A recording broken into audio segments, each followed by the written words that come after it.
Welcome to Kiss the Reviews. I'm Armando, that's Corey, and today we're doing 1987's Mannequin. If you want to follow me or Corey on Twitter, you could follow me at Junior D's, you could follow Corey at Corey_idol. And if you want to follow the show, you could follow us on Twitter, Instagram, and TikTok at Kiss the Reviews. Let's get into Mannequin, shall we? Everybody else seems to throughout time.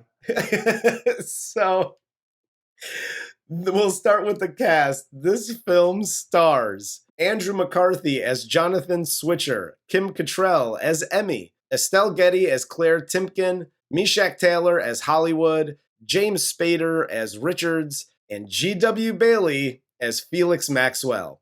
And I immediately have a quick question about G.W. Bailey. I know we've covered him in Short Circuit. Like, he carved out a really good, niche for himself in movies in the 80s, which was, do you need a security guard, a police officer, a commandant? Do you need anybody in that type of uniform that's just a racist, misogynistic prick? Yes. He was basically the funny Arlie Ermy. You think he meant anybody in particular, Rambo? I got a great idea. This is how we're going to totally change up the perception of G.W. Bailey. You ready for this one, G.W.? We got you. This time, your partner's a fucking dog, bro.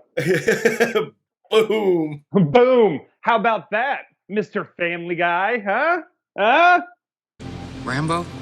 I call him that because he likes to draw first blood. So, full disclosure, I loved this movie as a kid. And I don't know if it was the Kim Cattrall of it all. I do know that I have had this fascination with trashy blonde women pretty much my whole life. And I think Kim Cattrall kind of kicked it off here. That explains why you moved to Florida. Yes, there's plenty of trashy blonde women to go around. And they still feather their hair there. Is it possible this story is true? Yes, it is. What do you say we just dive into this one? Let's do it. All right, buddy. So this movie opens a really, really long time ago in ancient Egypt. Right before lunch. Comedy gold immediately. Oh, right off the bat. Again, we've talked in fairly recent reviews, you got to set everybody up for the universe they're about to enter. And this does a great job of it. Kim Cattrall as an Egyptian princess. Bang on, guys. Bang Makes on. Perfect sense. Elizabeth Taylor's Cleopatra. She's fucking some rando princess marrying a camel dug salesman. I mean, it just tracks. Corey's Life Lessons. Hi. People that are fucking morons. Uncle Corey here. Just for future reference, people that look like me didn't exist in Egypt. No. And if we did, we were carrying very large stones up a really weird triangle. We did not exist. You were right. It cuts into the scene with Princess Emma, and she's hiding from her mom because of an arranged marriage, and she doesn't want to go through it. And they get into a little back and forth. And Emmy prays to the gods to be united with her true love in the future. And Emmy suddenly disappears, and we then get weird cartoon intro. So I'm offended immediately because she is not praying to one god. She is praying to Egyptian gods. And it worked, meaning we live in a world where Egyptian gods rule over us. And I will not have that. I will not stand for it. No. White Jesus died for me. And me alone.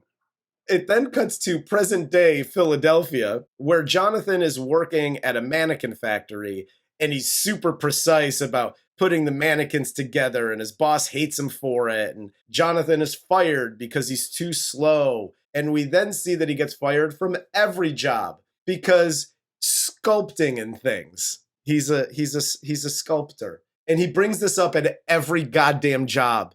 I don't think you can call him slow anymore. I think you have to call him dense or thick. Very true. Very but true. Yeah, he ain't all there. No. And he's got more problems than I'm a sculptor and super anal about my work. Like, yeah, I almost hate his character more here than I do in, what was it called? Wild Horses? Where he's banging 16-year-old Molly Ringwald. No, I'm a regular kind of guy, okay? I think I like that character more. I like pedophile Andrew McCarthy more than I appreciated Jonathan Switcher. So one night after his girl leaves him and his motorcycle breaks down in the rain, he passes by Prince & Company, the department store, and he sees the mannequin he put together in the window. And the next day he goes back to the store, ends up saving the owner's life from the store's giant anniversary sign falling. And Claire, the owner, offers to find Jonathan a position in the department store. Okay. Look, Wikipedia Armando, you are going way too fast over massive storylines here. No, I'm not. I'm no. not. I think we need to bring to attention the fact that in a fucking hurricane, while his motorbike doesn't work, he parks it because he sees the mannequin he built and proceeds to have a one-way conversation with it through the glass of a department store. I wanted to take you home, but they wouldn't let me.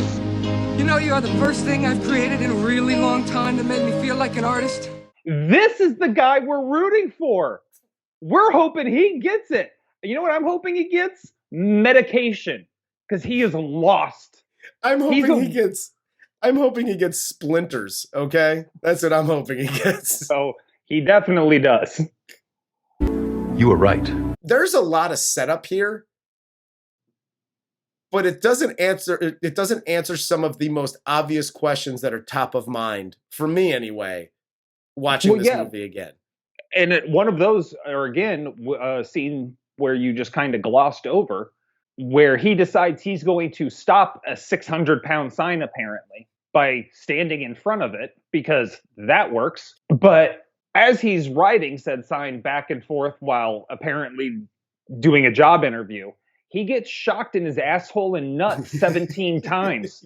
How in the fuck are you doing anything to anybody ever again? You have no sperm. Your sperm comes out looking like a burnt marshmallow. That's why he has to bang a mannequin, because he can't bang a real woman anymore. Jonathan gets this job at the department store after he meets Richards, like the nerdy James Spader character in The Office, who's secretly trying to like sabotage Claire's company and yada yada. And I mentioned this before we started recording. I want to know, because I have never seen James Spader in a role like this. He's typically the rich, too cool for school, like everybody wants to touch my pee-pee kind of douchebag. Mm-hmm. He's still the rich douchebag here. But this whole hair slicked, glasses, nerdy, like... I'm totally going to sabotage everything. Like that. I have never, since this movie, before this movie, I have never seen James Spader in a character like this. So I want to know if this was his call or if this was like the director's call. I want to know who made this decision, because he does such a good job with it. Yeah, like even in The Office, because I was going to say at first, like has done a lot of comedies, but even when he was in The Office, Robert California was still too cool for school and had all the answers, and he was the fucking Lizard King. Yes. But you're right. Like in this, he's such like this uptight, nerdy asshole Yep. And it's so good, of course, because he's a great actor. But I'm wondering, like, why did he never do anything like was his experience on Mannequin so bad? He's just like, nope. Well, I think he saw it when it came out and he was like, Jesus Christ, I'm never doing this again. I mean, it's one thing if he saw it when it came out, but he told people, like, I'm in a movie called Mannequin that comes out this August, and it came out and they went and saw it. And they were like, dude, you were in less than zero, and now you're doing this. Are you okay? Do you need money? Like, his parents asked if he needed money and shit. Like, it was very awkward. It cuts to Jonathan working now, and he meets Hollywood Montrose, and they become friends. But like the work friends you have, like we ain't hanging out once we punch out for the day, but like we're close, during work hours. Yeah, like Jonathan is very standoffish at first. Like when they meet, he's talking about how his boyfriend, Hollywood's boyfriend, left him because he said his thighs were too fat. And yeah, Jonathan's like, Hollywood, I don't know about men's thighs. Yeah, you do. You're a fucking man. It's the same thing you'd say to anybody. Nah, dude. Yeah. Your fucking thighs look good. You're good to go, bro. That motherfucker crazy. Corey's life lessons. Hi, straight guys. Uncle Corey here. If you're a kid and you think this way, I think we call you cisgen these days. Here's a good tip. Just because somebody's gay doesn't mean they ever want to fuck you. So don't be so concerned about it. And by the way, I have enough gay friends to know if they do want to fuck you, they will let you know. Yes, and I'm offended when they don't, quite frankly. Like, why don't you? What the fuck is wrong with me, motherfucker? I'll be honest, I do take offense at that. Very offended. I do not appreciate it whatsoever. And I think that's what most of homophobia is just like, I want to be included. Tell me I'm pretty. Tell me I'm pretty. The movie then goes into Jonathan finding the mannequin that he made. And it comes to life with Emmy's spirit when he's alone. And Emmy explains the whole situation. And then they hang out all night. On the first night, immediate questions from Jump Street. Okay. Are you offended that the mannequin slept with Jonathan on the first date? I am. It sounded a little bit like your Catholicism came out on the first night. She had sex with him on the first night. I'm going to light a candle for your unborn baby. So your unborn wooden baby. So my question is, they hang out and have a good old time on the very first night. A mannequin literally came to life in front of you. He has a panic attack and shits himself in the store when he sees this, right?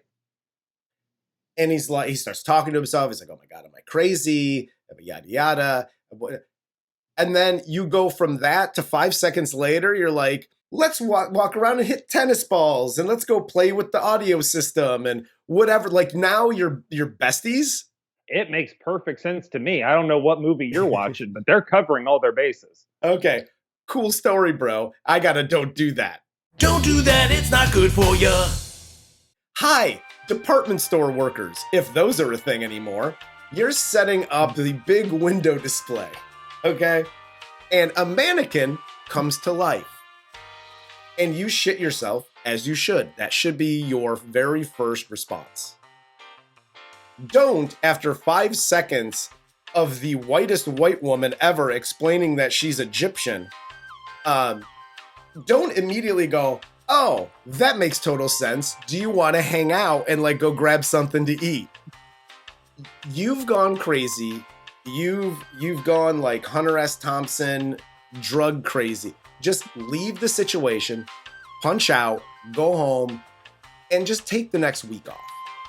And go do like normal human stuff. Stop being around mannequins. if I could add on to that, like, it's one thing, like, a mannequin came to life. Okay, maybe I'm dehydrated. There's a couple things that could have gone wrong. It's fine. But when a white woman tells you she's Egyptian, you either run or you shoot it. Because it is a monster. And it's a demon, and it's lying to you. It needs to be put down. Yeah.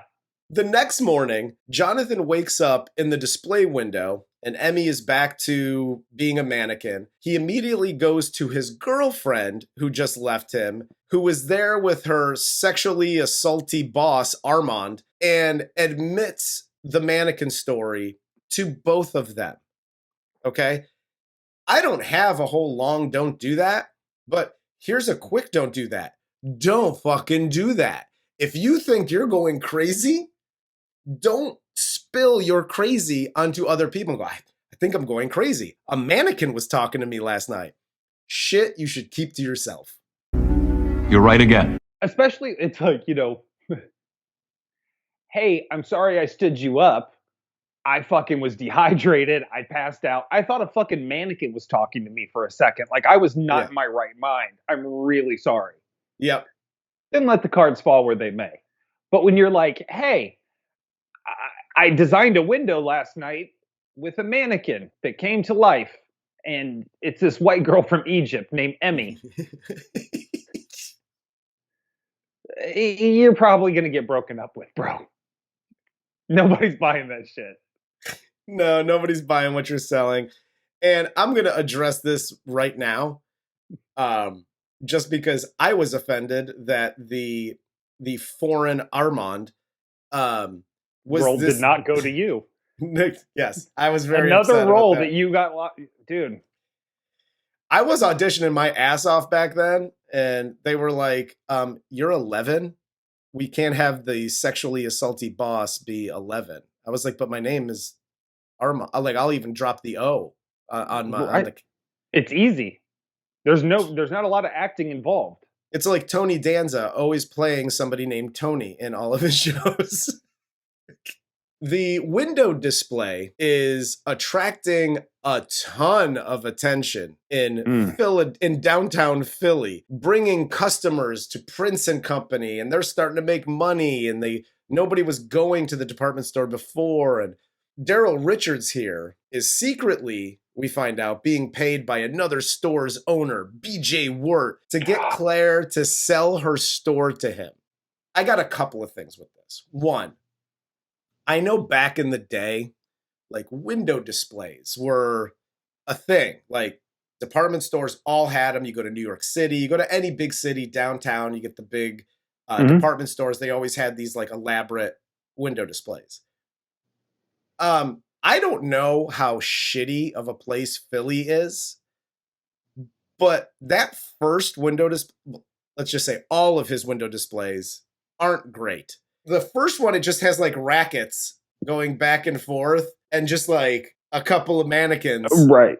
And everybody's like, holy shit, did you see the fucking tennis display at Prince and Company? There's a guy in the audience that goes, she's got a racket coming out of her head.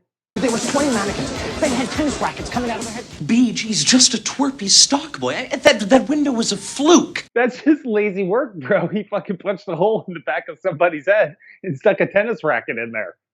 Big deal. It becomes it. Okay, so this is what I don't like about these movies. Okay, is things that become a thing that aren't things. Like the 8-year-old soccer team is like in the local paper, like, like Bad News Bears type. They're now on the winning streak. It's like, that's never on the front page of any paper. Not even the newsletter for that league is that on the front page. Right. Like, this is not a thing, and you could spare me all it was the 80s and window displays. Cool story, bro. Still not a thing.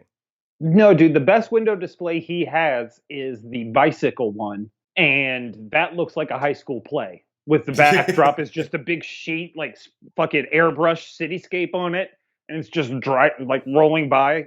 Yeah. Yeah, we did that in high school, bro. Not impressive. Not impressive. First off, big ups to Estelle Getty. Rest in power, King. Hell yeah. But I do have to say this. Corey's Life Lessons. Hi, store owners that might be selling your store. Uncle Corey here. If you just had in the business meeting about the emergency business meeting about the store display / sale of your company, and you're like, I had an idea. I think this store display or this window display that might get people to look at it could get people to shop here. How about that? Sell your fucking business. That's why you have windows with space to display things and stuff. You fucking moron. God damn. Well, this whole thing makes me laugh because you want to talk about white people shit? Like, all he's doing is like pushing a cart with product in it to each department, and like he's like a stock boy who creates one window display, and Estelle Getty goes, you know what? I'm going to promote you to visual merchandising. And like, now you're in this department. And then later she's like, you're now the vice president of fucking advertising and merchandising. He gets promoted to basically the right-hand man of the owner of this company within like 3 weeks. Yes, and Hollywood here has the right reaction because Hollywood's like, oh, I thought I was good at my job, and then you came along. And Jonathan, being the white male that he is, goes, oh, it's okay. I'm a vice president now. Don't worry, little fella. You're going to be taken care of. And Hollywood immediately starts bawling. Because, again, why has this guy who literally walked in off the street and rode a sign into a power line gotten promoted to vice president in a week and a half because of 2 window displays? We get here the montages, and there's a few montages of them hanging out in the department store, and there's a lot of like awkward dancing and dress up going on here. And I don't know if Andrew McCarthy was like, dude, I've been practicing this thing with the hat and I could flip the hat. That they make a big thing about him like flipping the hat down and doing like the whole, like, he keeps fucking with his hat. And all I wanted to do is mush his face into like the perfume section. It bothered me. And all I thought was, offset, he was like, hey, director, I could do this thing with the hat. Do you want to film it for like 15 minutes? You were concerned about the hat. I was concerned about Kim Cattrall in the background looking so impressed. Well, she is from ancient Egypt. I would like to say this. She makes a point of saying she dated Christopher Columbus. Okay? That man sailed around the world to the new land and committed genocides unheard of until then. And a hat flipper is what impresses you? The amount of fucking slaves this guy took is unfucking heard of. He's like, whole island, you now belong to me. Thank you, indigenous people. You're mine now. And you're like, I dated that guy, but you can also flip a hat, and my basement is fucking flooded. Hope you got a sump pump. Immediately. Dude. You knew Christopher Columbus. Uh-huh.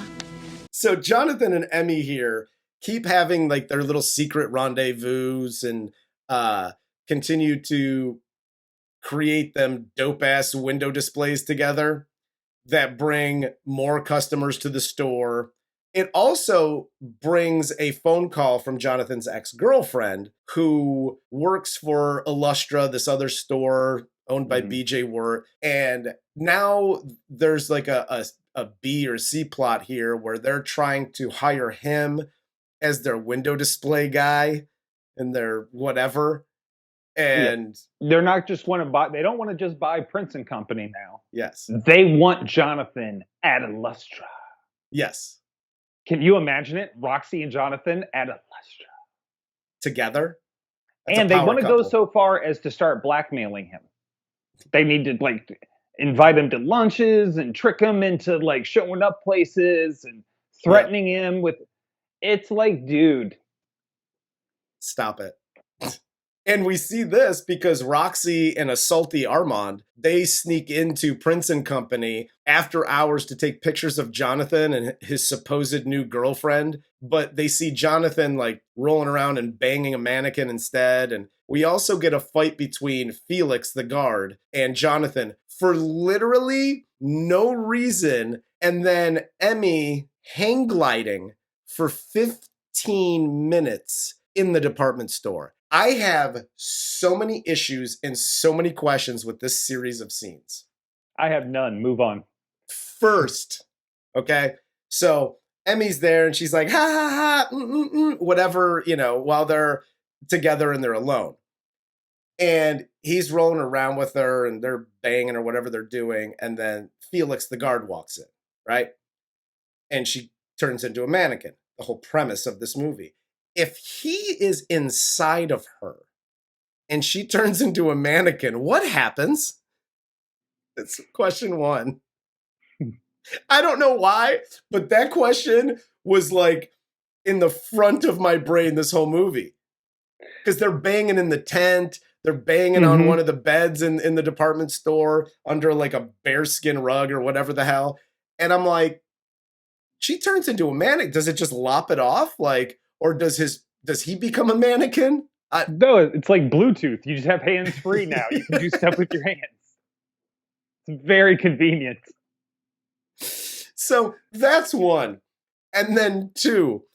And again, she's from ancient Egypt. Let's put aside her translucent skin and let's just say she's from Egypt, right? Okay, sure. Ancient Egypt. She's alive now in 1987. And she knows how to hang glide.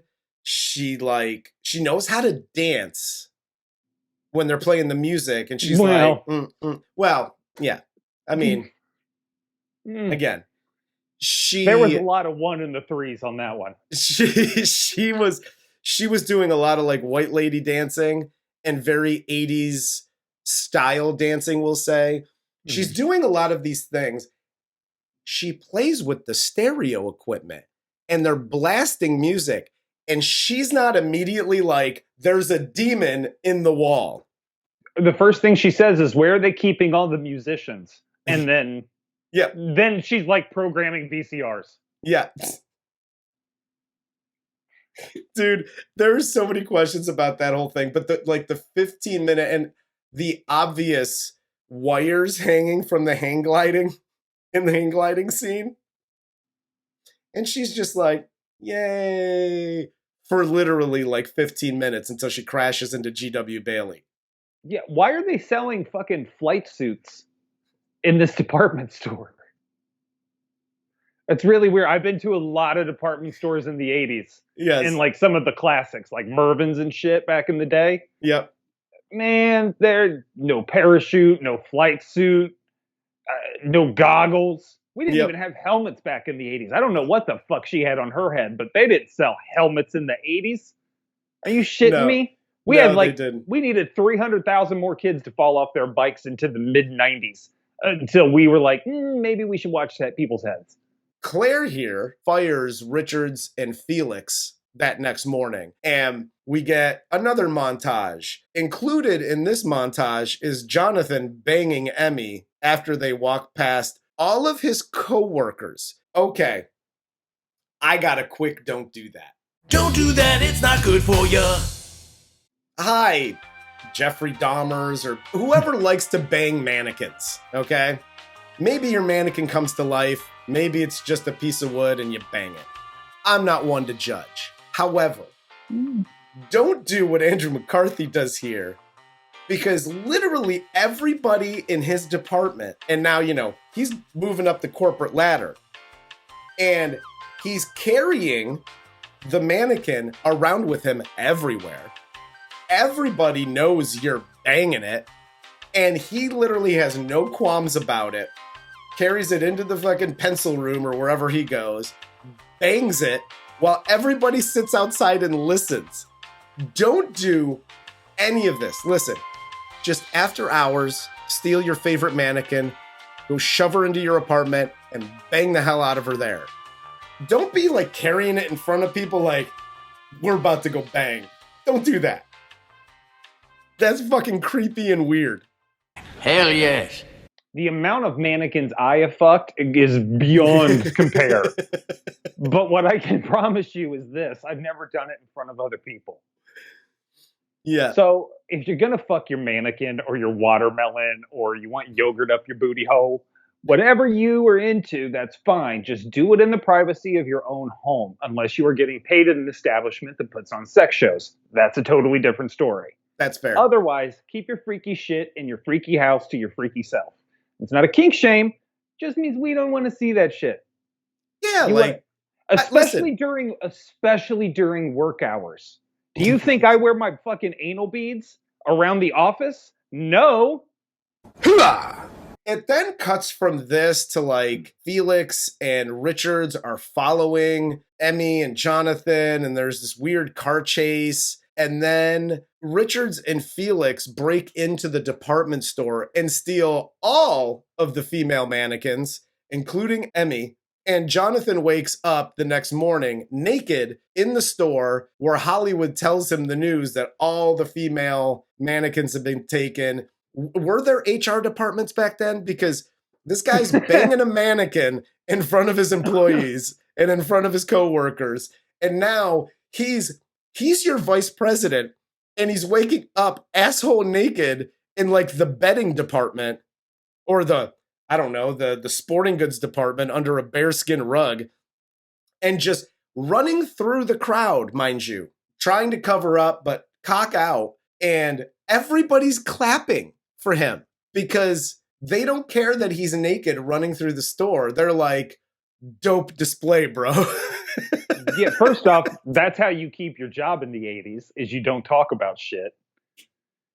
And yes, HR did exist, but they were too busy paying for secretaries' abortions to deal with this kind of petty shit. Like, oh, vice president woke up naked in a fucking pile of fur. Ooh. That's what we call it Tuesday. So scary. I'm going to fucking vacuum out Teresa's third fucking child. Are you kidding me? Get the fuck out of here. Jonathan confronts Richards, Roxy, and BJ at the Illustra store for stealing the female mannequins. Roxy just bounces. She runs away. And Jonathan chases her into the storeroom as she's throwing all of the female mannequins onto the trash compactor line thing. And Hollywood takes care of the security and the cops and stuff with a fire hose. And Jonathan goes into the storeroom to save Emmy here. This question kept popping up in my mind. Who needs psychotherapy more when this movie is over? The chick from Clerks who banged a dead guy but had really good sex with the dead guy? Or Roxy, who got dumped for a mannequin and is so jealous she goes into a fucking tantrum and starts throwing fucking every mannequin she can find into a wood chipper just to show Jonathan, who she dumped and did not really like all that much. Yes. How much she cared about him. What the fuck is going on here? Dude, this whole scene... listen, and I'm not even Armand, going to say that. The sex-crazed fucking fiend, couldn't even get it up. He's got your problem. I don't understand it. This never happened to Armand before, never. By the way, this is a PSA. This isn't a don't do that. If a guy looks at you and goes, oh my God, this has never happened to me ever in my life. It totally has. Just, there has to have been a first time, but it's not with you. This has happened multiple times in the past. Yeah, he noticed it once when he was jerking off, because we're all monsters. Hell yes. Oh, but no, this whole scene and this whole movie is just ridiculous from front to back, including this scene where she's literally yelling at wooden mannequins or whatever, as she's hucking them onto the little line and into the grinder. And Jonathan goes up the line and saves the mannequin and like grabs the mannequin's hand, and then Emmy changes into Emmy and he pulls her up. As a real human being now getting ready to fall into a word chipper, she shows zero emotion. Well, okay. Now that we're there. She is a mannequin, in Yes. fairness. But that face is not emoting anything. Yeah. Well, I mean, now she's a real girl. And, you know, he pulls her up. So a couple of things. That's one. Because she's just like, oh my God, help me. Oh Help no, me. wood chipper is buzzing against my feet. She turns into Mark Zuckerberg trying to get saved from the wood chipper. Delete, delete, delete. Mark Zuckerberg would show more emotion. I know Andrew McCarthy is not like a very like hulking man. Like he doesn't look like he goes to the gym all that often. However, he is a grown man, and a mannequin is what? I don't know, 2 pounds, 5 pounds, fully put together with clothes on. I just fuck him, bro. I don't carry him around. He is struggling to like pull the mannequin, who's about 2 pounds, out of the wood chipper, right? Mm-hmm. So he's struggling. He's like, ugh. And then she turns into a real woman at about what? 105, 110 pounds. If this is real life and not a movie, that change puts an added amount of weight. I don't know, about 110 pounds of added weight. Oh, he drops her into the chipper and she dies in real life. Yeah, it's just like, I got you. Oh shit! That weight change that fast can't happen, bro. No. You're falling into BJ Worth's Teresha, the Smushmortion machine. Which is also why it was pulling her in and it was so difficult to pull the mannequin up because it was also a vacuum. Yes. And it was pulling double duty. So at the very least, Andrew McCarthy here is throwing out his back. Oh, yeah. With that fast of a weight shift, but whatever. He saves the day. Emmy's a real girl. And they notice the storeroom guy is like watching, like, oh my God, I didn't change back into a mannequin because true love and things. Yeah, this guy thought this was his Rick Moranis moment, and it did not work for him. No, did not work at all. Sorry, Buster. This was my question here, and I know why ask a question. This is Mannequin. But why did she turn into a real girl now for the whole world to see? Because they've already said I love you to each other. Like, usually there's got to be something, you know, like significant that happens, and nothing really happens here. It's just like he saves her life.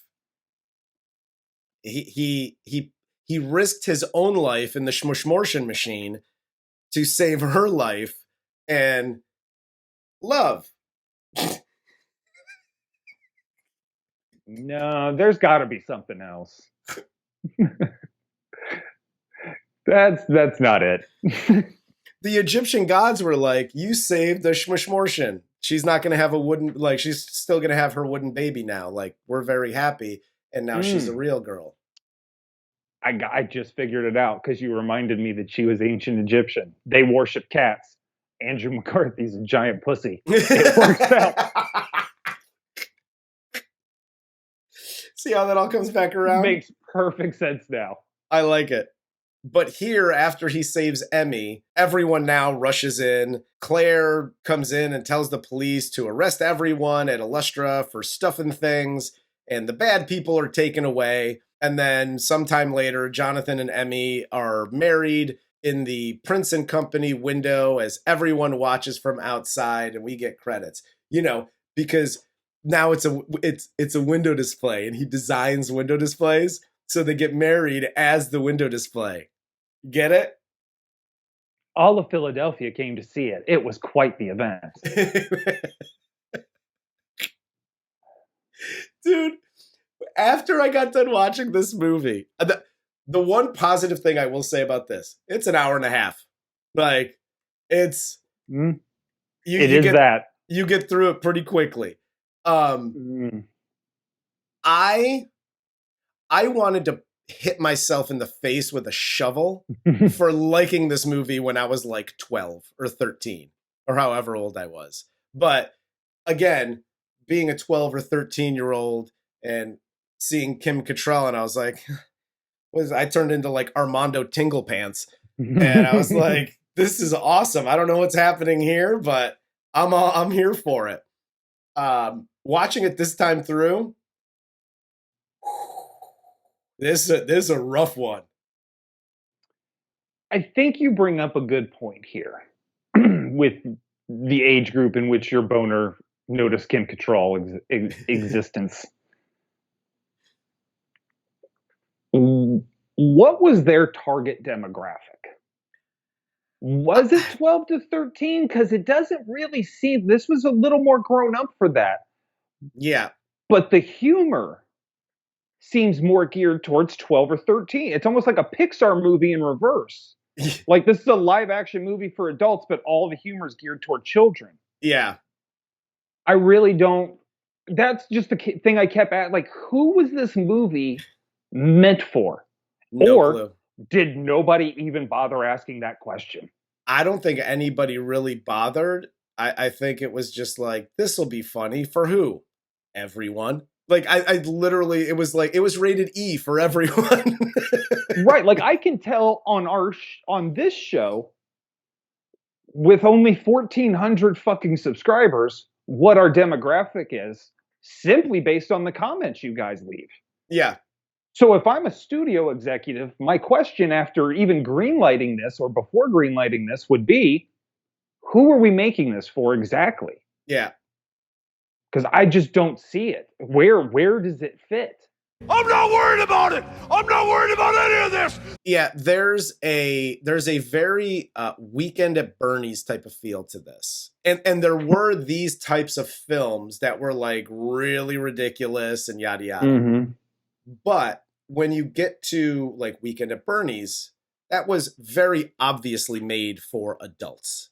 Yes. A lot of adult humor, you know, as ridiculous as that movie was, that's geared towards adults. Mm-hmm. Like you said, it was a little, because they never show actual sex. Mm-hmm. When they do show him rolling around, it's with the mannequin. Mm-hmm. There's a lot of innuendo. There's a lot. So it tells me that this, yes, was geared towards the teenage audience that like wanted to see a titty, maybe. But it was it framed in an adult world. You know what I mean? Right. Like we're going to buy a ticket to Mannequin, but we're going to sneak into Bachelor Party. Hell yes. I didn't even know what to do with. I didn't even know what notes to write, to be perfectly honest. I didn't even write real like scene descriptions. All I had were questions. And again, the main question is, if she turns into a mannequin while you're inside, do you become a mannequin, or are you just like a Ken doll now? Like it just gets lopped off. I don't know. There's a hole in my fence, though. I'll give me 5 minutes. But that's all I got for this one. This movie does not hold up. It's terrible. This movie is terrible, and yet I'd kind of like to see him remake it a little bit. This will be my final PSA and how I wrap it up, I think. Corey's life lessons. Hi, Hollywood. Uncle Corey here. Stop remaking Ghostbusters and Friday the 13th and Nightmare on Elm Street and these massive, massive blockbusters that are beloved by the entire fucking universe. Stop remaking them. Take these movies that was a decent comedy concept, have somebody that is a home run hitter like an Apatow or fucking somebody like that can come in, remake this with an adult script now, and make a decent fucking crazy bullshit comedy like they used to make. Just, good and funny. You were right. And just by the way, I didn't even know this was a thing, but there is a Mannequin 2 out there. Oh yeah, there is. I didn't realize that, but I saw it after this film ended, and it was like, you might also like Mannequin 2. And I'm like, I guarantee you I fucking won't. No. But I shot Mannequin 3 once. It's on Pornhub right now. Doing all right. Doing all right. was it POV? Yeah. Oh, 100%. But on my POV. Oh, that's all I got. Do you got anything else for this one? No. All right, dude. Well, for Corey, I'm Armando. This is Kiss the Reviews, and this was 1987's Mannequin. What happens to his penis?